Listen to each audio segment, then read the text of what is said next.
கனவுல எங்கள் அம்மா என்னுடைய தாய் வந்தாங்க. ஏன் பாழறன்னு கேட்டேன்.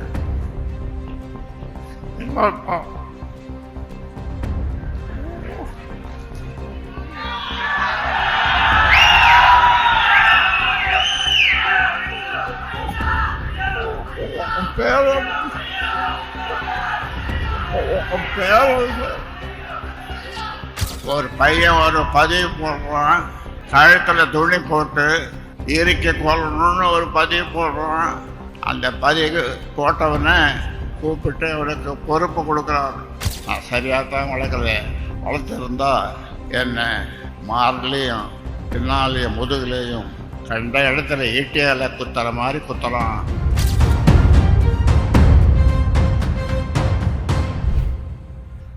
ஒரு குழு அல்லது ஒரு கூட்டம் அல்லது எப்படி சொல்கிறது, ஒரு கும்பலா, ஒரு கும்பல். நான் நாகரிகமாக சொன்னேன் குழு என்று.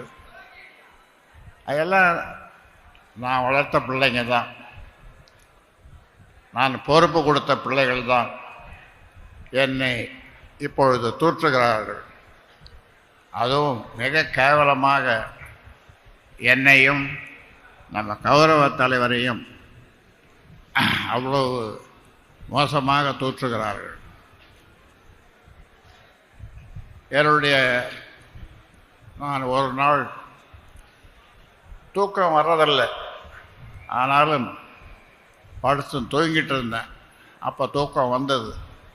இந்த கனவில் எங்கள் அம்மா என்னுடைய தாய் வந்தாங்க. தாய் வந்து ஏன் பாழறன்னு கேட்டேன்.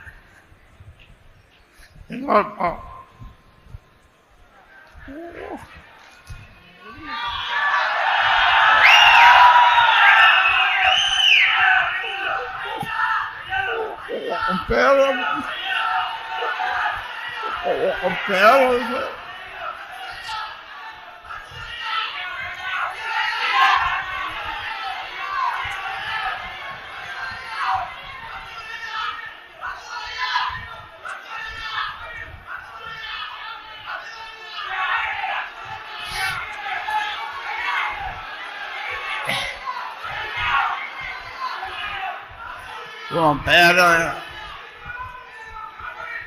ஒரு பையன் ஒரு பதிவு போடுறான், கழுத்தில் துணி போட்டு இறுக்கி கொள்ளணும்னு ஒரு பதிவு போடுறான். அந்த பதிவு போட்டவனை கூப்பிட்டு அவனுக்கு பொறுப்பு கொடுக்குறாரு. அப்போ என் தாய் சொல்லிச்சு, அதுக்கு நான் என்னப்பா பண்ண முடியும், நீ அப்படி வளர்த்துருக்கிற அந்த பிள்ளைய அப்படின்னு.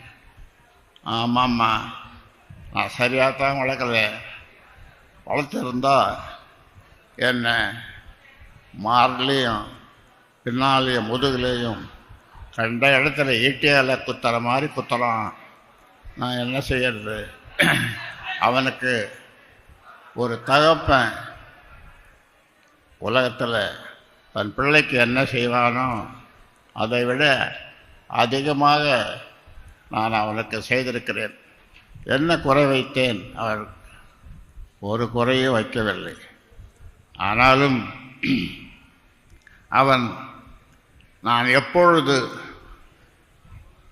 எப்பொழுது எப்பொழுது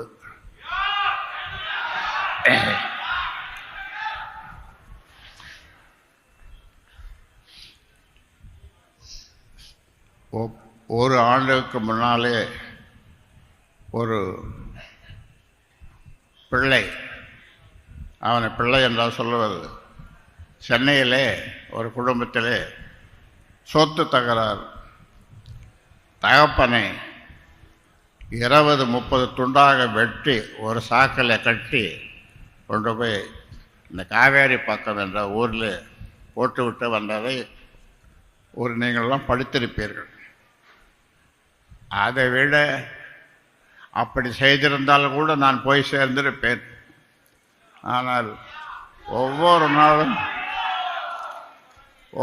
நாளும் இந்த சில்லறை பசங்களை வச்சுட்டு எல்லாம் நான் வளர்த்ததான், அதுவும் என் தப்பு தான், வச்சு என்ன அவமானப்படுத்தலாம். கொஞ்சம் நஞ்சம் அவமானப்படுத்தலை. என்னையும் பக்கத்தில் ஓய்வறியா உழைப்பாளி தியாகச்சம்மல் ஜே.கே. மணியை அவர் மனம் வந்து ஒரு நாள் சொல்கிறார், நான் காணாமல் போகணும், ஒன்று நான் காணாமல் போகணும், இல்லை நான் சாகணும். 30 ஆண்டு காலம் இந்த கட்சிக்கு மக்களுக்கு உழைத்த ஜே.கே. மணியை அவ்வளவு தரக்குறைவாக பேசியதன் விளைவாக அவர் அந்த 2 வார்த்தைகளை சொன்னார். அது என்னால் பொறுத்து கொள்ள முடியவில்லை.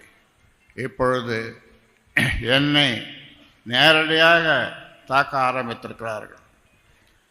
ஆனாலும் என்னுடைய சொந்தங்கள், நீங்களெல்லாம் தமிழ்நாட்டில் எனக்கு சொந்தங்கள், தமிழ்நாட்டு மக்கள் 7-8 கோடி, அவ்வளோ பேரும் என்னுடைய சொந்தங்கள் தான், என்னுடைய உறவுகள் தான்.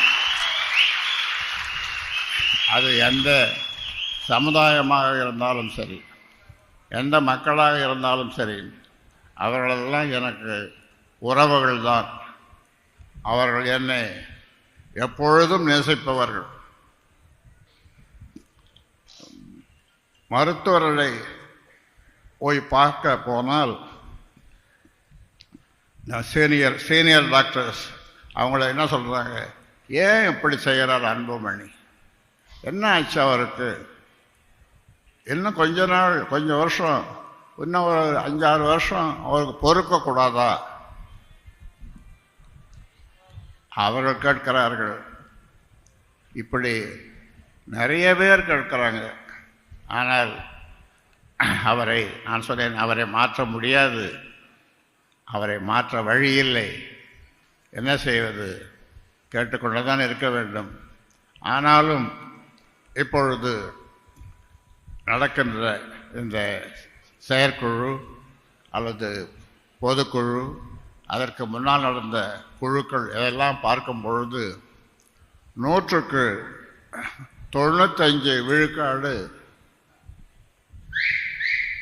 மக்கள், பாட்டாளி மக்கள் என் பின்னாலே தான் இருக்கிறார்கள்.